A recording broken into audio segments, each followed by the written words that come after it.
Welcome to our tutorial about the crop tool. First, let's select the crop tool. We select a view and create a rectangle around the area that I want included, and here is our cropped view. In order to create a more complex profile, we can use a sketch. Let me show you how to do this. Select View and Sketch. Let's activate the Spline tool. Create a profile. Right-click and done. Now let's exit our sketch, return. Select the crop tool again and select my sketch. And here is our cropped view.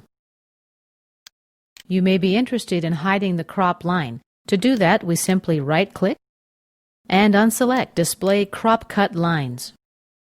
This concludes our tutorial on using the crop tool.